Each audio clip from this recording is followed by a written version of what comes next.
42페이지에 보면 중간 위에 집안조사 방법이라는 게 나오고 여기다 정리를 해보겠습니다.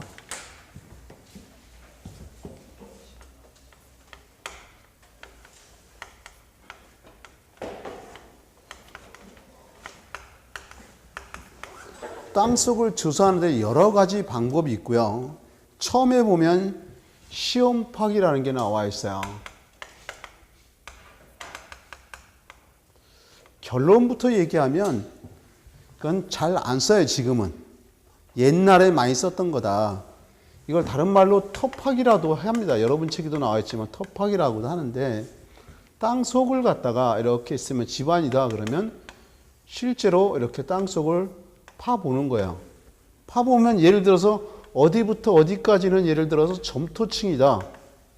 뭐 어디까지는 예를 들어 자갈이다. 어디까지는 뭐 예를 들어 모래다. 이런 식으로 알 수 있잖아요. 그죠? 가장 확실한 방법이죠. 그죠? 이게 시험 파기라는 거다. 두 번째 보면 지포보기라는 게 나옵니다. 지포보기. 이것도 지금 거의 안 쓰여요. 아이, 교수님 자꾸 안 쓴다면서 왜 써요? 그러면 중요한 건 따로 있는데 시험 문제 이렇게 나와요. 다음 중 집안조사 방법이 아닌 건 뭐냐 했을 때 종류 정도는 알아야 될 거다 이런 얘기인 거예요. 그죠? 근데 이제 지포보기라는 건 먼저 예를 들면 옛날에는 건축 경험이 많은 현장 소장들이 땅속을 알 수 없잖아요. 그죠?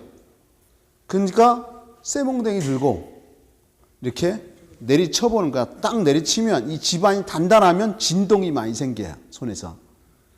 연약하다 그러면 진동이 잘 안 생기겠죠. 그래서 이 아래 무슨 집안이야. 이렇게 해갖고 추정하는 거죠. 완전히 눈 감은 거나 마찬가지잖아요. 그죠? 대부분 이 감각으로 알게 되더라는 거죠. 이런 게 지포보기다. 실제로는 쇠몽댕이를 땅속에 때려박고 그 진동으로도 느껴봅니다. 때려박아가지고. 이런 게 지포보기다 이런 얘기죠. 그 아래 보면 보링이라는 거야.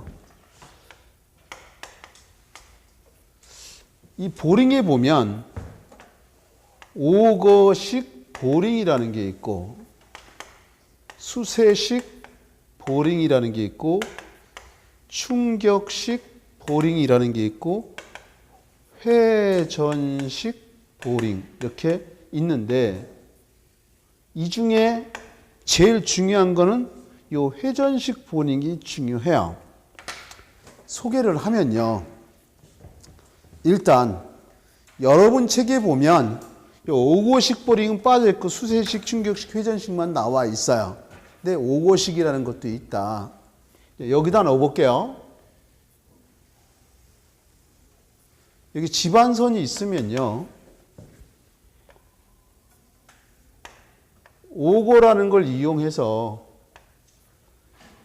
나사 아십니까? 나사 이렇게 돌려서 끼잖아요. 나사 형태로 생긴 거야. 그래서 이 땅 속에다가 이렇게 해서 여기에 나사 같이 생긴 게 이렇게 있다는 거죠. 이런 식으로. 하드에 보면, 아이스크림 말고 하드에 보면 딱딱한 거 하드잖아요. 그죠? 스크루바라는 거 있나요? 하드? 네. 안 드신 분 한번 먹어보세요. 이렇게 꽈배기 꼬듯이 꽈는 거. 그런 식으로 생겼어요. 그래서 이 땅속을 파는데 이 땅이 연약한 집안이에요. 연약 집안인데 깊이는 한 10m 이하 정도 되는 거에 쓰는 거예요. 수세식 보링은 이게 물수자입니다. 물을 이용해서 빼내는데 여기다 간단하게만 소개하려고 해요. 땅 속에다가 관을 때려 박습니다.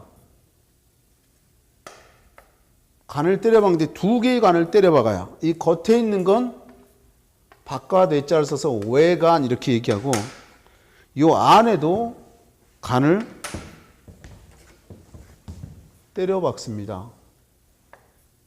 이 안에 있으니까 내관 이렇게 부르겠죠. 수세니까 이 물수자잖아요. 물을 여기서 강제로 집어넣죠. 그럼 여기 물이 들어올 거 아니에요. 이게 연약 집안이 흙이 물컹물컹해지겠죠. 그럼 여기서 펌프를 이용해서 뽑아 올립니다. 그래서 여기 보면 침전통이라는 게 있어. 침전은 가라앉는다는 거야. 뽑아가지고 여기다 물하고 같이 뽑아서 이렇게 넣어요. 그럼 이 속에 이것도 연약 집안이에요. 연약 집안인데 이거는 30m 이하 되는 곳에 쓰는 거예요. 그럼 여기 좀 보실래요? 아까 우리 교란시료 그러면 섞이지 않는 거잖아요. 불교란 그러면 섞이는 거잖아요. 그럼 이 땅 속에 어디서부터 뭐 예를 들어 점토층, 뭐 모래층, 뭐 자갈층 모르잖아요, 그죠? 근데 아까 연약 집안이라 했잖아요. 보통 모래 아니면 점토예요. 보통 점토 집안에 많이 쓰이는데 물을 끌어올리면 여기 넣으면 여기에 모래도 나올 수 있고 섞여 있을 거 아니에요, 그죠? 흙도 있고 근데 흙이 먼저인지 모래가 먼저인지 모르잖아요, 그죠? 위아래가 섞이죠. 이런 거는 교란시료가 된다. 이 아래에 있는 게. 다만 연약 집안에 쓰는 거다 이런 얘기야. 이번엔 충격식 보링은 초점이 답을 찾는 키워드 내가 이런 얘기예요. 굳은 집안. 다 알면 좋겠지만 답을 찾는 키워드가 굳은 집안이라는 거야. 땅이 단단해. 그러면 어떻게 위에서 충격을 가서 깨면서 파들어갈 거다 이런 얘기지. 답을 찾는 키워드가. 제일 중요하다는 회전식 보링은요. 여기다 넣어보면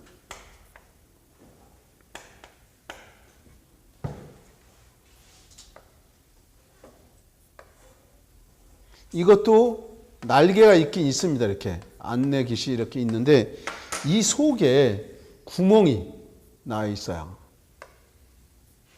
그럼 땅을 돌면서 파가는데 가운데 요 흙이 이렇게 쭉 올라오는 거야. 여러분 가래떡 아시죠? 떡국 만드는 방앗간에 하면 가래떡이 빠져나오듯이 쭉 이게 파고 내려가면서 가운데는 뻥 뚫려서 꾹꾹 올라온다는 거지. 그러면 예를 들어 여기서 여기까지는 예를 들어서 뭐 점토층이다. 여기서 여기까지는 예를 들어 뭐 자갈이다. 여기서 여기까지는 예를 들어 모래다. 여기는 뭐 암반이다. 뭐 이런 거 알 수 있을 거 아니에요. 그죠? 이 회전식은 굳은 집안이든 연약집은 다 쓰이는 거야. 다 쓰는데 중요한 건 불교란 시료 채취가 가능하다. 중요한 키워드가 위아래가 여기 보면 가래떡 빠져나오시 그대로 빠져나오니까 어디에 뭐 있고 어디 그대로 볼 수 있잖아요. 그죠? 이걸 갖다가 그림으로도 그릴 수 있어요. 이런 걸 주상도라 그래요. 이 도자가 그린 도자야. 이 주자 기둥주자야. 기둥자가 기둥 빠져나오면 상태가 어떤지 뭐뭐뭐 어딘지 볼 수 있다는 거지. 그린 도자. 어쨌든 보링을 한다는 얘기는 땅속을 파내는 거죠. 왜 파내니까 땅속에 뭐가 들어가는지 알기 위한 거다 이런 얘기인 거잖아요. 그죠? 이해할 수 있겠죠.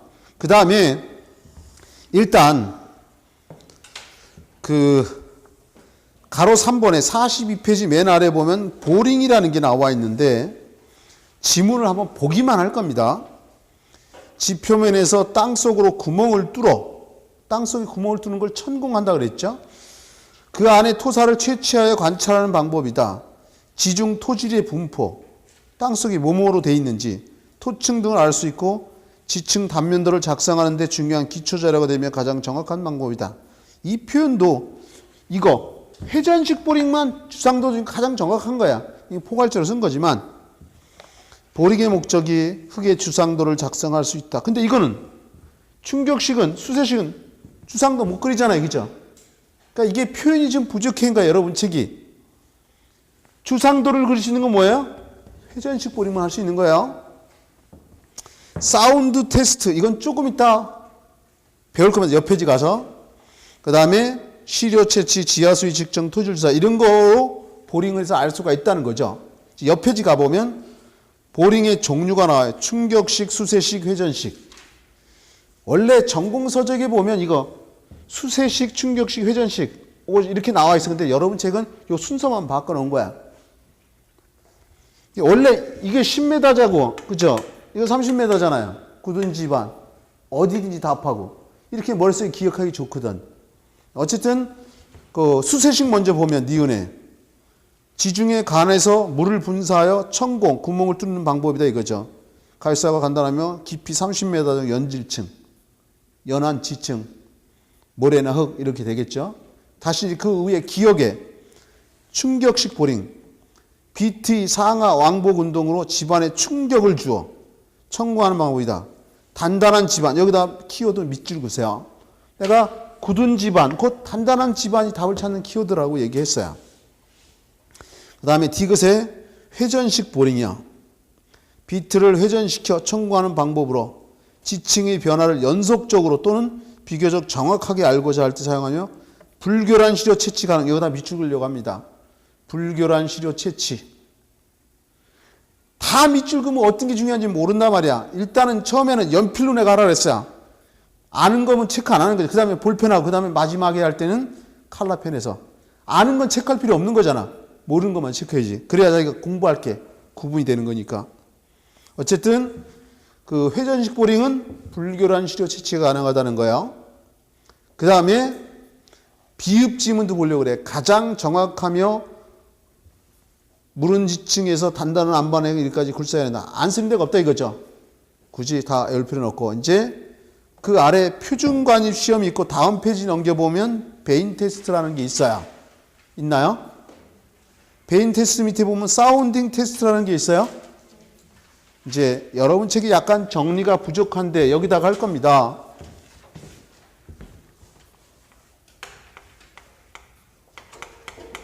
사운딩이라는 게 있는데요. 사운딩에 보면 표준, 관입, 시험, 배인, 테스트. 사운딩에는 이렇게 두 가지가 있어요.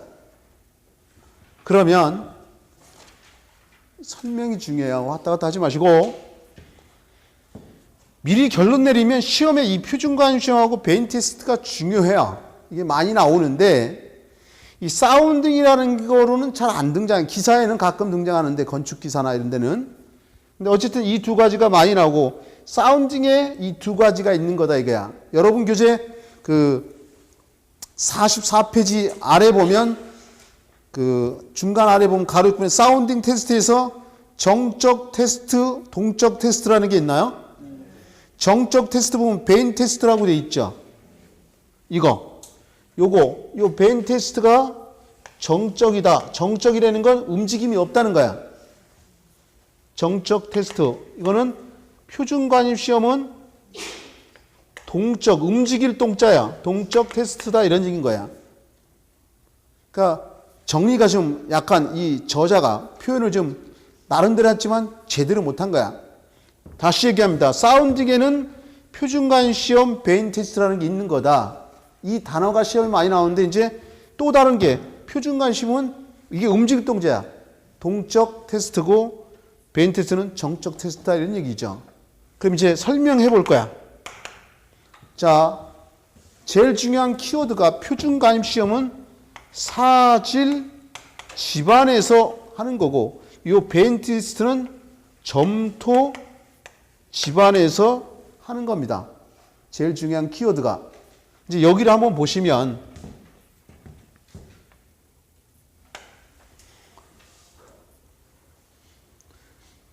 체크하는데 목적 중이고 처음부터 칼라펜 하지 마세요. 나중엔 책이 다 노래.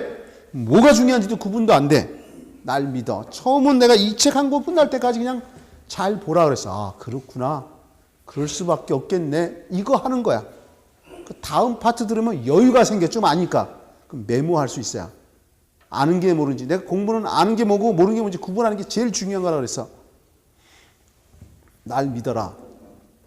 다른 건 내가 책임 못 져도 시설계로는 80 정도 맞춰 할 수 있다. 아무리 어렵게 나도 65점 맞출 수 있다 이거야. 자, 보세요. 이 사운딩이라는 거는 요 조금 전에 했던 보링. 요 보링한 구멍 안에다가 이런 걸 하는 거야. 보링한 구멍 안에다가. 근데 이제 요 먼저 사질 집안, 표준관입 시험은 이런 겁니다. 예를 들어 보링한 구멍이 여기가 보링한 데가 여기다 이런 얘기야. 이해했나요? 그럼 여기다 샘플러라는 걸 이렇게 설치를 해요. 샘플러인데 구멍이 뽕뽕뽕 나 있어요. 그리고 여기가 이제 사질 집안이야. 모래 집안이다 이런 얘기야. 그러면 여기에 추라는 게 있어. 추가 무게가 63.5kg 정도 됩니다.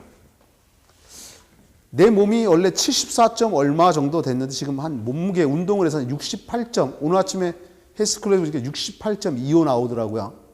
한 6kg 좀 넘게 뺐는데 앞으로 3kg를 더 뺄 얘기인데 얼굴이 살이 빠지더라고. 몸무게도 빠지지만 어쨌든 건강 생각해서 하는 겁니다. 무슨 얘기 하려고 하는 거냐면 내 몸무게보다 좀 덜 나가는 거야. 이걸 갖다 떨어뜨리는데 자유낙하입니다. 자유낙하는 뭐냐면 이렇게 집어던지는 게 아니라 그냥 위에서 놔두는 거야. 이게 자유낙하입니다. 자유낙하를 시키는데 이 높이가 어느 정도냐면 어떤 책에는 75cm, 어떤 책에는 76cm 이렇게 되어 있어요.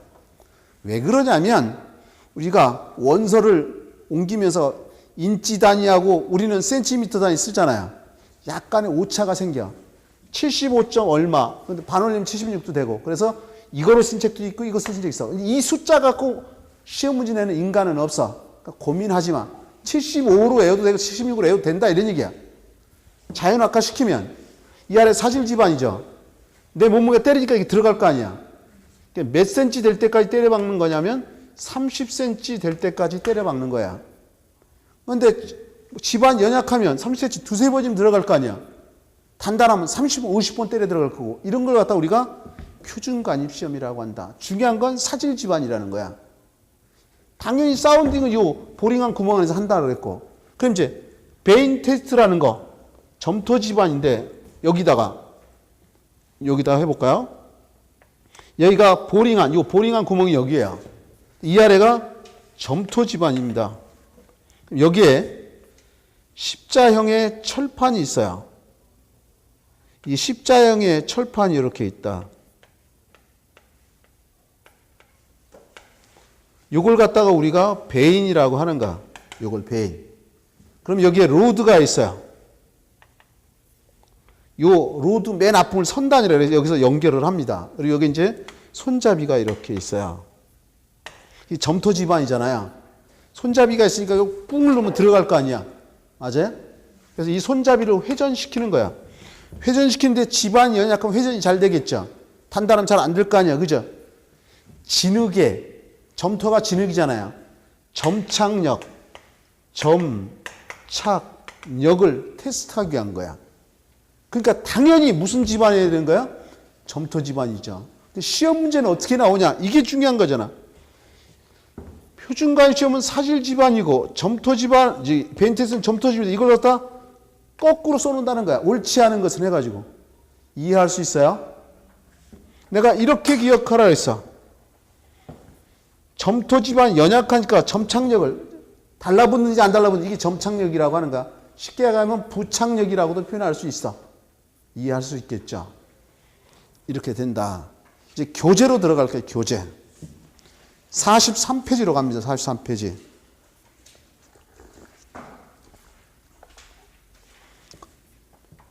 자, 보링 구멍을 이용하여 로드 끝에 표준관입 시험용 샘플러를 달고 상단에서 추 63.5kg을 높이 760mm 돼 있죠. 센치라면 76cm라는 얘기잖아. 공 하나 빼면. 자연악화시켜 집안으로 300mm 관입시키는데 300mm 센치로 하려면 공 하나 빼면 30cm가 되는 거잖아요. 그죠? 관입시키는데 필요한 타격 횟수 N값을 구하여 집안을 조사하는 방법으로 모래 집안의 밀도 추측이 적당하다. 모래 집안이 키워드야. 사질 집안, 모래 사자를 써서. 이제 내가 원하는 게 이런 거야. 제일 중요한 거는 표준은 사질이고 베인 테스트는 점토다 이거야. 그리고 이제 여유가 생기면 사질 먼저 A고 여유가 생기면 최 무게는 64.5kg고. 맞아요? 이 떨어뜨리는 높이는 75cm 정도. 이해되죠? 그 다음에 이 샘플을 몇 cm 때려 박는다? 30cm 때려 박는다. 이렇게 순서로 따진다면 이렇게 해주는 사람이 있나 모르겠네요. 근데 내가 원하는 건 그래요. 중요한 건 이해했잖아. 이해하면 뭐하라 했어? 반복하라 그랬잖아요. 반복은 책을 읽어보는 것도 있지만 내가 거의 별표 이런 거 체크해 주잖아요. 그죠? 밑줄도 그어주고. 반복한다는 얘기는 나중에 책도 읽어보는 거지만 문제 풀어보는 것도 여기 들어가는 겁니다. 지금 내가 문제 풀라는 얘기 안 하잖아요. 그죠? 나가다 보면 문제가 나와요. 나는 한번 경험이 있어. 시험 봤는데 지금 떨어졌어. 캐리어가 있어. 근데 풀어보겠다. 알겠다. 그럼 문제 풀어봐도 관계없어. 요 파트는 내가 풀라는 얘기를 안 해. 뭘 알아야 풀지. 다 틀리면 짜증나. 그렇지 않습니까?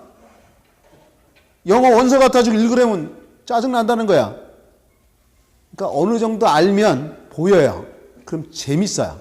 요번 파트는 그냥 잘 보는 거야. 아, 별표 치네, 별표 치고 보는 거야. 딱 한 번 끝났어. 그 다음에 여유가 생기면서 다 순서가 있다.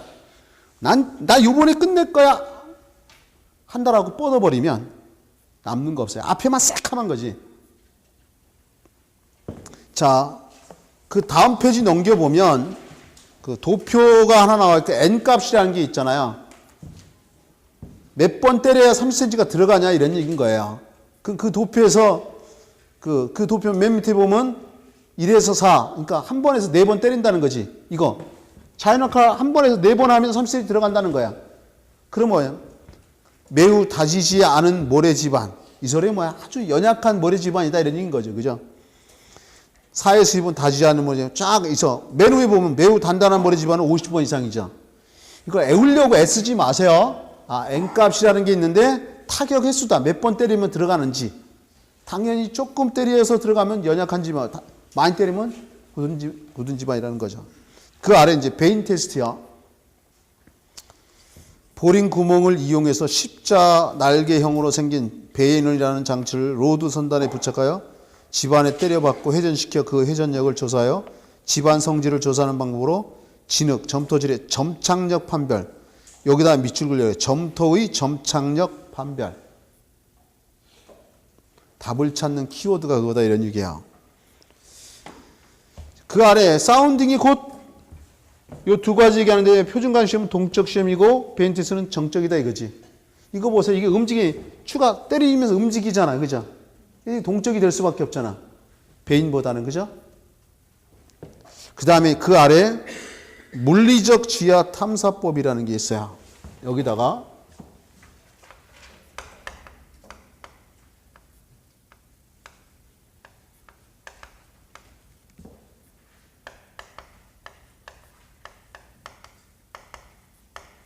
자, 먼저 여기를 먼저 한번 볼래요? 공사 현장에다 뭘 써든 이거 다 쓰면 완벽하게 알 수 있겠죠. 대신에 뭐가 문제예요? 돈이 많이 들어가잖아. 이 세상을 살려면 돈이 항상 걸리잖아요. 그죠? 근데 돈을 좀 덜 들이면서 조사하면 좋을 거 아니에요. 그죠? 그러면 이 물리적 지하 탐사법이라는 건 공사 현장이 아주 넓은 곳이에요. 넓은 곳이 다 보링하면 돈 많이 들어갈 거 아니야. 그러니까 어떻게 해? 이 물리적 지하 탐사법은 뭐가 있냐면 충격식, 아니, 그 탄성파식, 탄성파식이 있고 전기 저항식. 이거 말고도 여러 가지가 있다. 이거 말고도. 주로 이 두 가지가 많이 언급돼요. 탄성파식은 공사 현장이 넓은데 거기다가 보세요. 폭약을 터뜨려요. 폭약. 터뜨리면 진동이 생길 거 아니에요. 땅이. 그럼 진동을 측정하는 계기를 거기다 두고 하는 거야. 그러면 진동이 얼마 생기는지에 따라서 아, 이 아래가 안반이야. 점토집에 알 수 있다 이런 얘기죠. 그러니까 중요한 건 계략적으로 다른 말로 하면 대충 이런 얘기인 거야. 전기저항은 실제로 전기를 통과시키면 땅속에다가 그러면 이게 안반에 전기가 닿았을 때 저항값하고 모래에 닿았을 때 저항값, 자갈했을 때 저항값이 다 달라요. 그거 보고서 측정하는 거야. 근데 내가 계략적 이런 얘기 했잖아. 대충 알겠는데 여기가 좀 찜찜해. 애매한 데 있을 거 아니야. 그런 거는 보링하면 되겠죠. 어떤 보링이 됐든지 상황에 맞춰서, 요런 상황에 맞춰서. 그러면 어떻게 돈도 조금 들이고 전체를 다 검사할 수 있겠죠. 그러니까 제일 좋은 방법은 물리적 지하 탐사법하고 애매한 곳에 뭐 하면 돼? 보링을 하면 되겠네요. 제가 의도하는 게 뭔지 이해할 수 있겠죠? 다시 교재로 갈 거야. 물리적 지하 탐사법을 같이 볼 겁니다. 지층이 넓은 경우 연약한 층의 깊이, 안반의 위치 등을 계략적으로 조사할 때 쓰이는 방법이다. 탄성파식, 옆 페이지 가보면 전기저항식, 그 아래 보면 동적 탐사법, 방상탐사법, 이에도 온도 검증, 정합증 이런 게 있다는 거죠. 애우려고 하지 말고 딱 여기까지만. 물리적 지하 탐사법은 공사 현장이 넓은 곳에 쓰는 거야. 대표적으로 탄성파식이라는 게 있고 전기장식이 있다. 요 정도. 여유되면 이제 나머지 거다 하면 되겠지만 그건 나중 일이다. 정말 공부하고 싶어 미치겠는데 졸리더라. 일대 보는 거다 이거야. 이제 그 아래 진해력을 하기 전에 요거 이 집안조사 방법이 시험에 나오는 유형은 이래요. 다음 중 집안조사 방법이 아닌 건 뭐냐? 이해할 수 있죠. 집안조사 방법에서 옳지 않은 것은 이렇게 등장을 해요. 또 이제 불결한 시료 채취가 가는 게 보링이 뭐냐? 회전식 보링이야. 이해할 수 있겠죠. 주상도를 그릴 수 있다 이런 얘기도 했고요. 그죠? 이게 기둥주자, 이 그림도자야. 땅속을 그림으로 그릴 수 있다니 어디서까지 어디까지 뭐 이런 거. 그죠? 그 다음에 이 중에서도 제일 많이 나온 게 요 두 가지. 별것도 아닌데 요거 기억하는 거예요. 그죠? 이해할 수 있죠. 이 정도도 못하면 더 추워지기 전에 빨리 들어가야 돼요. 그죠? 자, 이제 진해력 시험이라는 게 있는데 여기를 먼저 한번 보세요. 여기 좀 보시면 내가 손가락으로 찌르면 우리가 하중과 응력에서 이미 배웠어. 손가락으로 찌르면 내 볼테기가 빵꾸가 안 나려고 안에서 버티는 게 응력 또는 안에서 버티니까 내력 이런 얘기 했잖아요. 그러면 지내력은 그 지자가 땅 지자야. 건물이 위에서 내리려면 땅이 버팅길 거 아니야. 내려가지 않으려고. 그죠? 이게 지내력이야. 이게 얼마 정도 되는지 이제 배우는 거야. 이제 그 지내력 지문을 보자고. 집안이 건축물의 하중을 받고 견디는 힘을 지내력이라 하며 집안의 종류에 따라 많은 차가 있다. 집안이 단위명 땅 부담할 수 있는 하중의 치마 또는 부동치마를 허용한도 내에서 처리할 수 있도록 안전율을 적용한 것으로 허용 지내력이라고도 한다. 허용 지내력은 재하 시험으로 구하는 방법과 토질 시험에 얻은 자료를 이용하여 이론적으로 산출하는 경험적으로 판단하는 방법이 있다. 나중에 좀 이따 할 거고 일단 여기 좀 한번 보세요.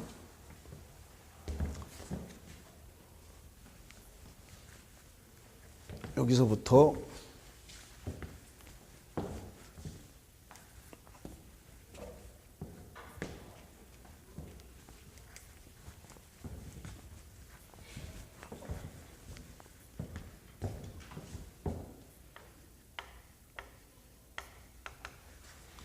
자, 개념이 이런 겁니다. 집안선이 이렇게 있다. 근데 건물에 이렇게 있는데 건물의 무게가 무거워서 무거우면 이게 건물이 이렇게 주저앉는 거. 이거를 우리가 침하라고 했다. 치마는 가라앉는다. 일본 땅이 가라앉고 있다 그랬죠. 저주받은 땅이다. 지진도 많이 나고.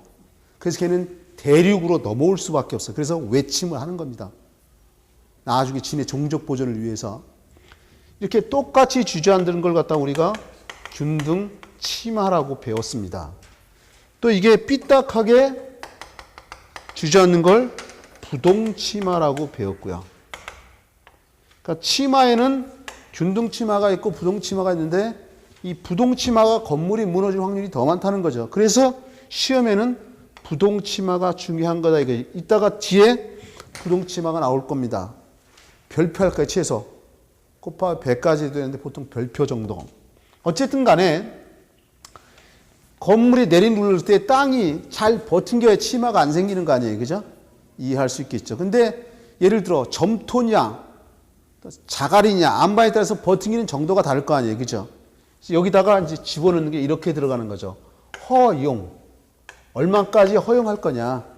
그래서 허용 지내력 이런 표현을 쓴다는 거야. 이해할 수 있어요? 이제 그 아래 도표에 보면 46페이지에 허용 지내력 해서 도표가 하나 나와 있잖아요. 그죠? 여기다가 이제 설명을 하려고 합니다. 이제 그 도표에 보면 허용 지내력이라고 해가지고 도표가 나와 있는데 여기 좀 보실래요? 그 도표에 보면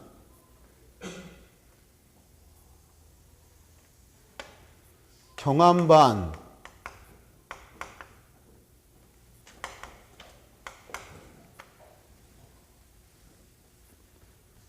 해가지고 여기는 장기라고 해서 여기는 단기 또 이런 게 있어요.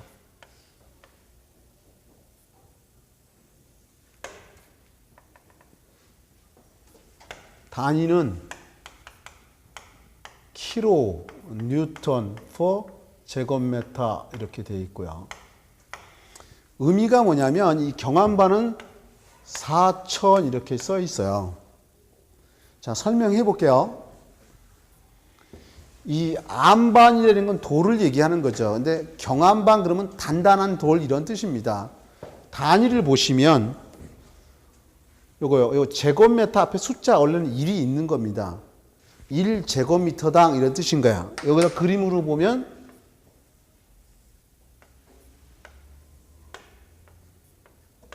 요 길이 여기다 할게요. 요거 1m, 요거 1m. 그러면 1은 1, 곱해봐면 1이잖아요. 메타가 두 개 있으니까 제곱미터 이렇게 하는 거죠. 영어로는 스퀘어미터라고도 합니다. 그러면 이게 단단한 돌이다 이런 얘기잖아요. 그죠? 이러면 위에서 약 4,000kN이 와도 버팅길 수 있다 이런 뜻인 거예요. 이 킬로뉴턴을 우리가 익숙하지 않잖아. 맞아요? 이 킬로뉴턴을 톤으로 바꾸면 400톤이라고 바꿀 수 있어요. 다시 말해 공 하나 빼면 톤으로 바뀐다는 거야. 톤도 익숙하지 않잖아 우리가. 그럼 여기다가 한번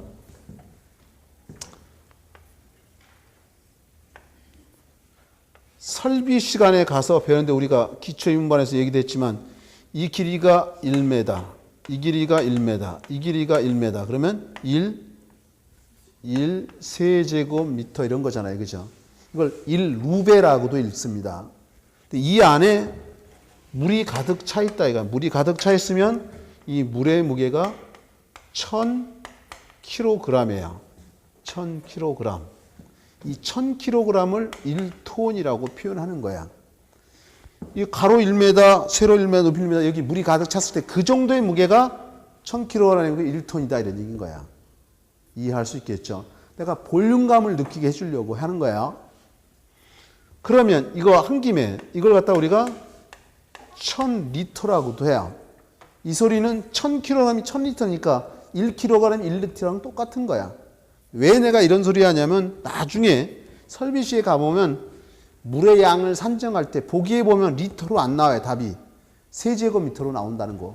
그럼 만약에 1000리터를 세제곱미터로 바꾸려면 1000으로 나오면 1 나오잖아. 1000을 1000으로 나오면 1 나오죠. 리터를 세제곱미터로 바꾸려면 1000으로 나눠주면 된다 이런 뜻이야. 자, 그러면 이제 내가 얘기하려는 게 1000kg이 우리 몸무게 100kg 나가는 게 강호동은 100kg 정도 나가잖아요. 그죠? 좀 더 나갈 거야. 강호동 10명 정도 되는 거. 그게 1톤이다 이런 얘기야. 그러면 4000kN이잖아. 이거 공 하나 빼면 약 400톤. 1m 하면 400톤을 버팅길 수 있다는 거야. 근데 이게 요건 두 개 있으면 2m하고 1m잖아. 그럼 몇 톤을 버팅기 있어요? 800톤을 버팅기겠죠. 이해했나요? 그새 머리가 삐르고 딴 생각하지 말고 여기 집중하라니까. 다시 갑니다. 1m잖아.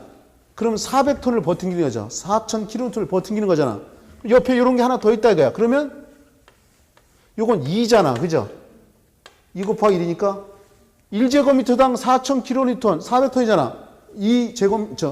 2제곱미터면 2배인 800톤을 버팅겨 줄 수 있다 이런 얘기야. 이해했나요? 요번에 그러면 연암반.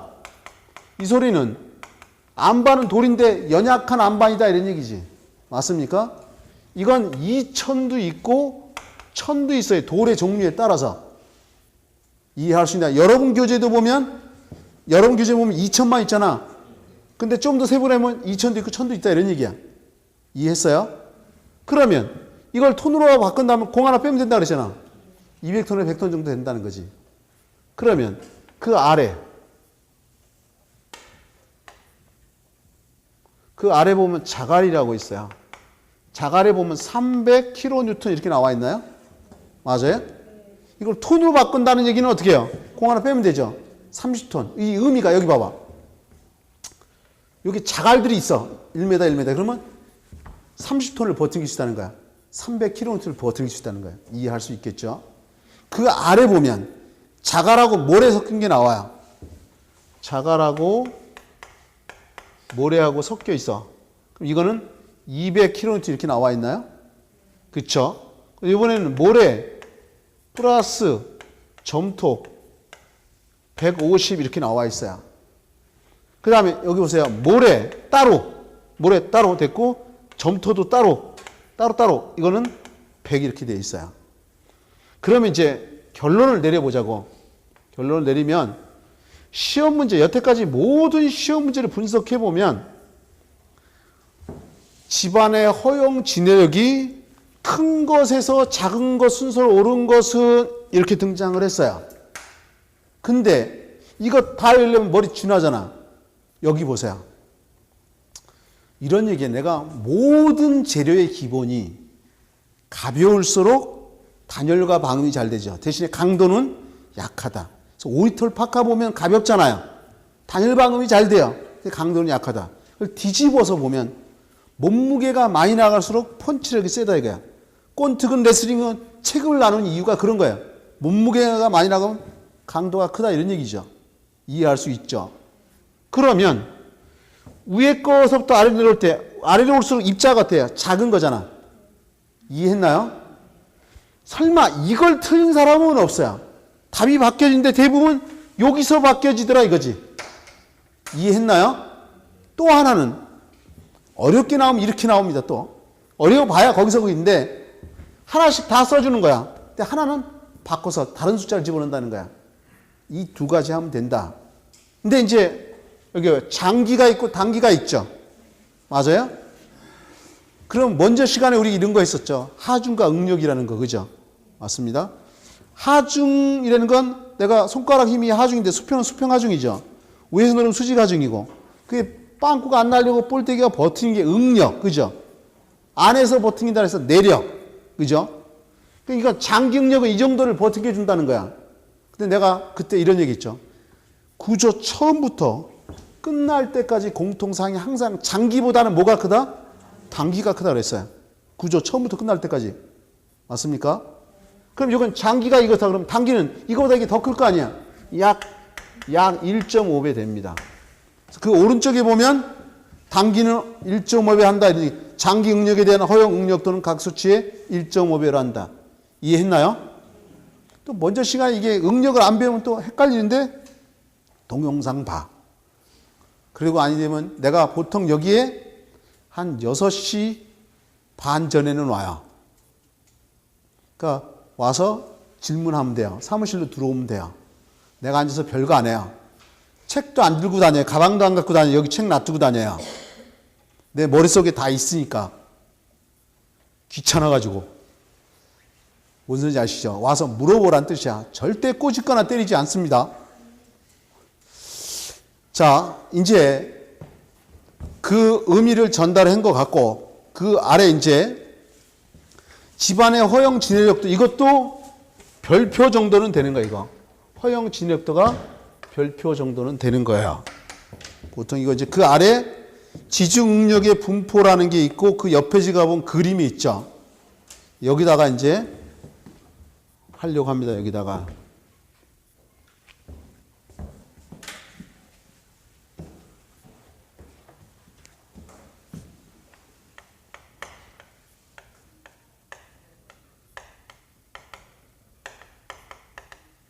지중력 분포라고도 하고 분포도라고도 하는데요. 땅 지자잖아요. 땅이 버팅기는 응력, 그죠? 어떻게 되느냐 이런 얘기야. 여기를 보시면요. 자, 원래대로 내가 이해를 시키면 이게 건물이 돼도 되고 보가 돼도 관계없습니다. 집안선 여기 이렇게 있다라고 했을 때 위에서 큰 힘으로 내리누르면 이 밑에 땅이 밑에서 이런 식으로 버팅겨요. 뭐 작용, 반작용 이런 소리 한 번쯤은 들어봤을 거야. 왜 내리는 밑에서 안 내려가려고 버팅길 거 아니야, 땅이. 맞습니까? 이게 실제는 이렇게 버팅긴다 이런 얘기야. 근데 우리가 가정을 해요, 가정. if다 이거죠. 만약 위에서 내리 누르면 밑에서 땅이 위에랑 똑같이 이렇게 버팅기는 걸로 가정을 한다. 이해할 수 있죠? 나는 이건 설명하려고 하네. 진짜 시험에 나오는 건 이 옆에 나오는 거야. 이번에는 점토 집안에다가 똑같은 조건인데 위에서 하중을 가하면 여러분들이 어려서 점토에다가 손가락으로 눌러보면 쑥 들어가잖아요. 쑥 들어간다는 약하다는 거예요. 그래서 요 가운데가 약하니까 이렇게 이런 식으로 버팅긴다는 거예요. 초점은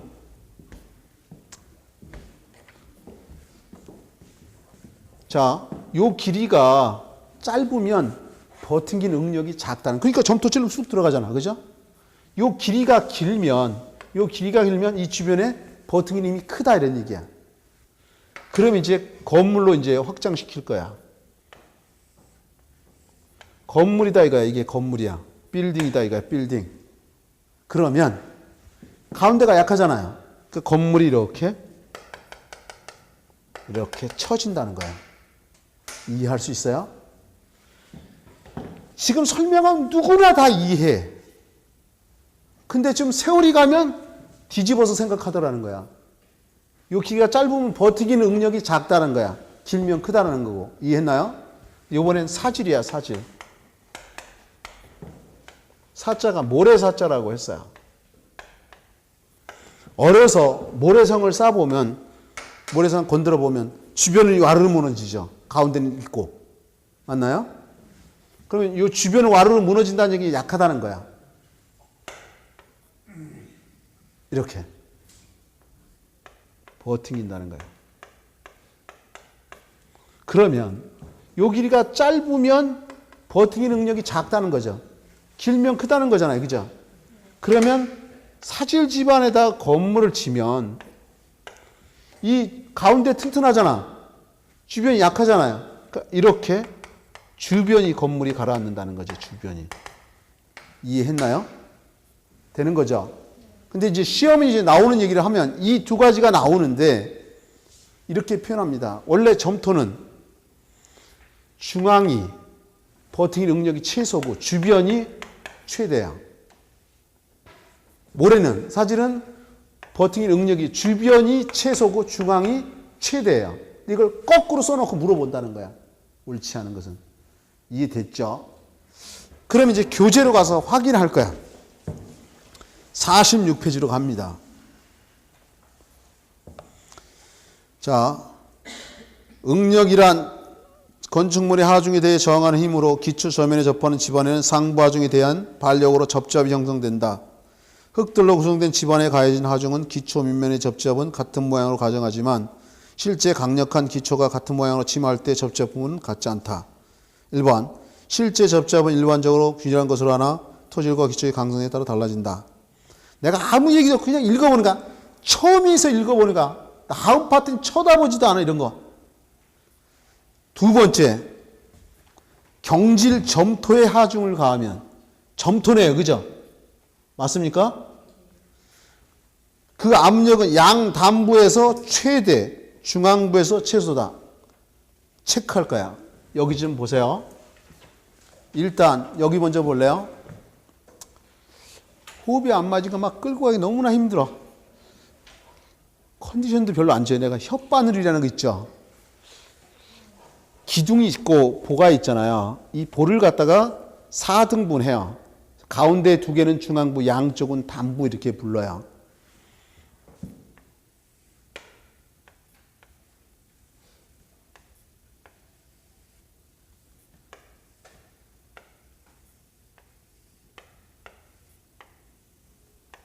내가 그런 얘기도 했어요. 하여튼 5월달까지는 죽이 되든 밥이 되든 꼭 다 끌고 간다. 합격시키려고. 근데 5월달 넘으면 버려버린다 그랬어요. 쫓아오든가 말든가. 이게 기둥이고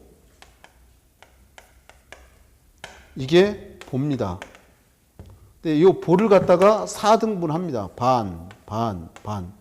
그래서 요거 양쪽을 갖다가 담부라고 합니다. 담부. 요 가운데 두 개는 중앙부라고 해요. 이해했죠? 그러면 이걸 4등분 한번 해보세요. 여기 4등분 하면. 하나, 둘, 셋, 넷. 요 양쪽은 뭐예요? 담부죠.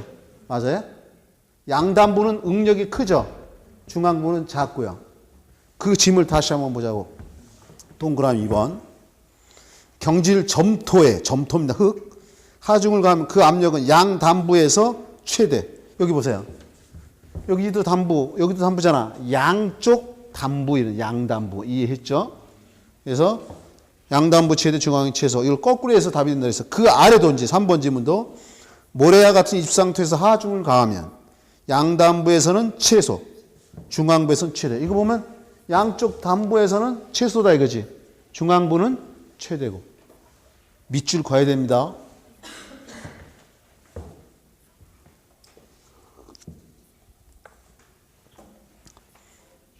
이제 그 옆에지 가보면 평판 제하 시험 3번 있고 4번에 말뚝박기 시험이라는 게 있어요. 이제 여기를 보세요. 이제 여기다 하려고 합니다.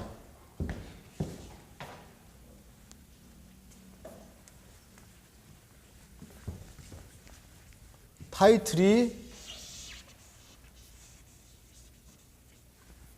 지내력 시험이라는 게 있어요.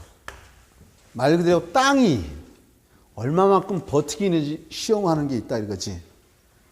여기에 보면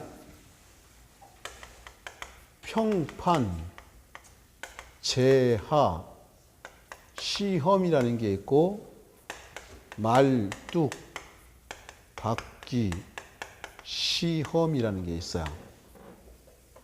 자, 그런데 요 평판 제하 시험을 보세요. 요 제하자를 빼버리고 평판 시험 이렇게도 부르고요. 또는 평판을 빼버리고 제하 시험 이렇게도 불러요. 이름이 여러 개다 이런 얘기야. 근데 이걸 다른 말로 직접 지내력 시험이라고 하고요. 요 말뚝박기 시험을 간접 지내력 시험 이렇게도 불러요. 사실은 원래 이게 진짜 이름이야. 얘 이름이. 근데 시험에는 이 단어로 많이 나오니까 이걸 내가 먼저 쓴 거야. 의도가. 이해했나요? 자, 내가 맛있는 감을 만들어 줘야 떨어지면 씻기는 해야 될 거야. 그죠? 뭔 소리인지 알 거야. 자, 평판 제하 시험이라는 건 어떻게 하는 거냐면요. 요게 제하판이라는 거예요. 하중을 가하면 그 하중을 버티기는 판 이런 뜻이에요.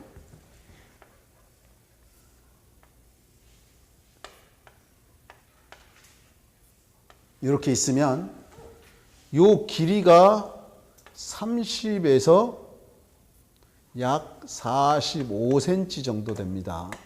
요 길이도 30에서 45cm 돼요. 미리라면 300에서 450m 이런 얘기예요. 보시면 요거 작은 것끼리 곱하면 3, 3은 9에다가 공이 2개니까 900, cm니까 900제곱cm 이렇게 되는 거야. 45 곱하기 45cm 하게 되면 약 2000이 조금 넘어 2000제곱cm가 돼요. 이 제하판의 크기가 클수록 근사치를, 실제 하중의 근사치를 찾아낼 수 있어요. 그래서 2000제곱cm를 많이 써요. 여기다가 하중을 가합니다.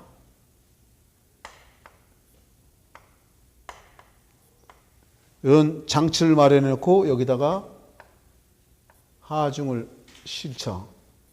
요게 1톤 이하. 조금 아까 1톤이 어느 정도 되는지 설명해 줬죠. 그죠? 1톤 이하 또는 예정 파괴 하중의 5분의 1 이하. 설명해 볼게요. 자, 책 안 봐도 돼. 정말이야. 설명만 잘 들어. 솔직히 얘기하면 책이 좀 잘못 표현들이 깔끔하게 정리되어 있으면 편안한데 그게 안 됐으면 피곤할 수도 있어요. 예를 들어 이 제압판의 능력이 5톤까지는 버티게. 근데 5톤 넘으면 부러져. 그러면 예정 파괴 하중의 5분의 1 이하다. 5톤이면 깨지는데 5분의 1이면 1톤이잖아요. 그죠? 이해할 수 있나요? 그럼 이게 위에서 누르니까 이게 밑으로 이렇게 들어갈 거 아니야. 제압판이 밑으로 들어갈 거겠죠. 그죠? 이 깊이가 몇 cm 될 때까지 하냐면 2cm 될 때까지 하중을 가하는 거야. 근데입니다. 이거 2cm 미리로 하면 몇 미리 되는 거예요? 200mm 되는 거죠. 20mm. 내가 말을 잘못했어요. 20mm 되는 거예요. 그죠? 공 하나 빼면 cm 되는 건다라고 그러잖아. 근데 여기 좀 보세요.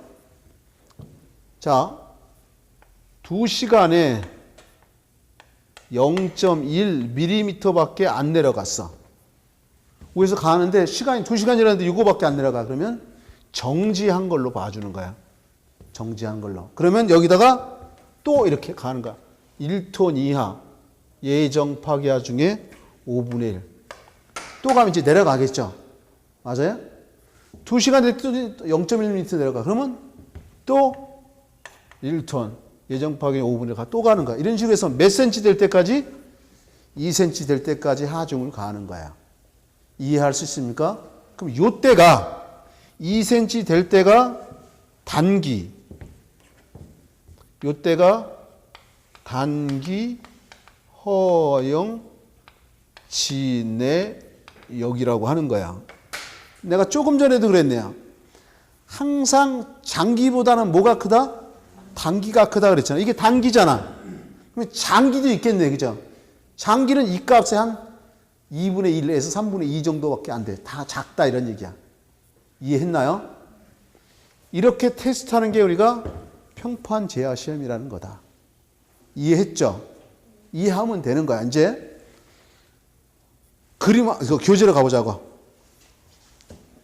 구조물의 예정 기초 저면, 즉 설계상 제압판, 시험말뚝 또는 기초구정 등의 하중을 걸어서 기초 집안의 진해력, 기초구조물의 안정성을 판정할 경우 행하는 시험이다.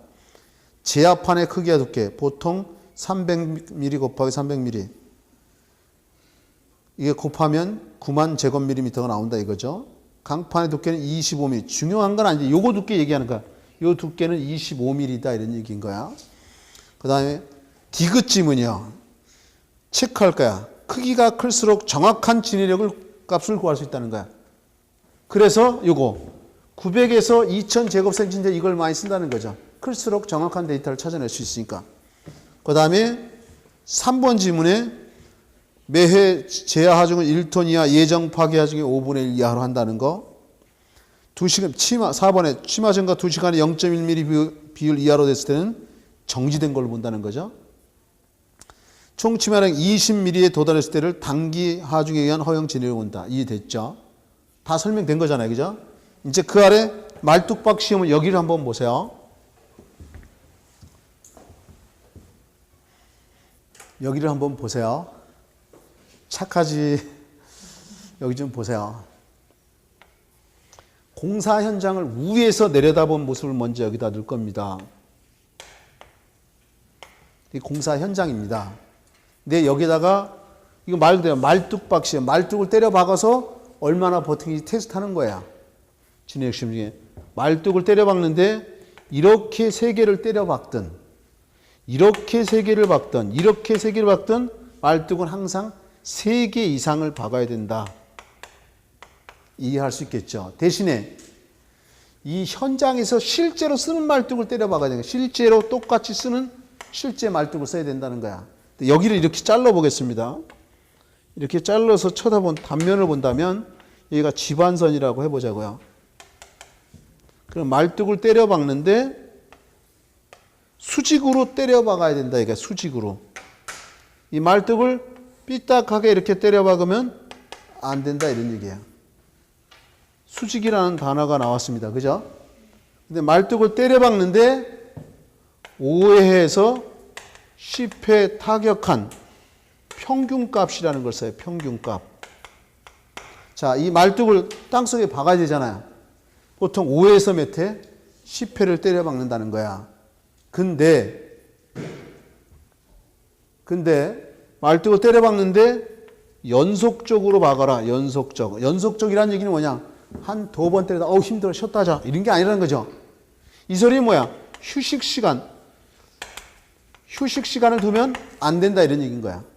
이해할 수 있겠죠. 그 다음에 마지막으로 5회 타격했는데 6mm 밖에 안 내려갔어. 여기 볼래요?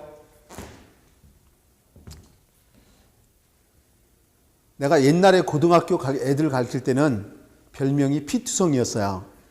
딱 3번 얘기해서 안 하면 패버려. 그리고 집에 전해요. 아드님이 이래서 제가 좀 때렸습니다. 그러면 선생님 걔는 더 때려야 돼 이렇게 나와요. 그런 시절이 있었어요. 내가 지금도 대학교에서 강의하지만 내 수업 시간 내 말 안 들으면 못 들어오게 해요. 너 들어오지만 내가 C학점은 줄게. 부모님 생각해서. 빵꾸 나면 돈 내고 또 들어야 되니까 C학점 들어오지 마. 열심히 하는 애들 못 들어오게 해요.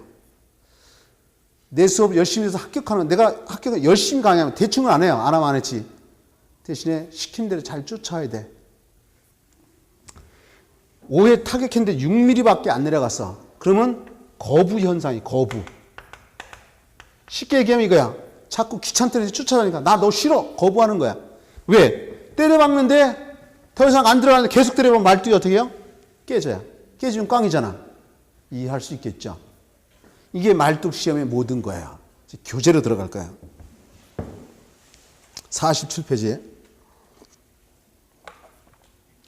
말뚝 지정을 계획하면 말뚝박 시험을 하여 말뚝의 지지력과 기록을 결정한다. 그런가 보다. 1번 시험용 말뚝은 실제 사용할 말뚝과 동등한 조건을 해야 된다. 시험용 말뚝은 3개 이상 사용한다. 시험용 말뚝은 수직으로 세워 연속적으로 박되 휴식 시간을 둬서는 안 되고 소정의 최종 관념량에 도달한 그 이상 박지 않는다. 최종 관념이 5회 또는 10회 타격은 평균값. 이게 제일 중요한 지문이야. 시험 문제 보면 최대값 또는 최소값을 해서 답이 돼요. 이게 다 보기에 나오는 지문들이야.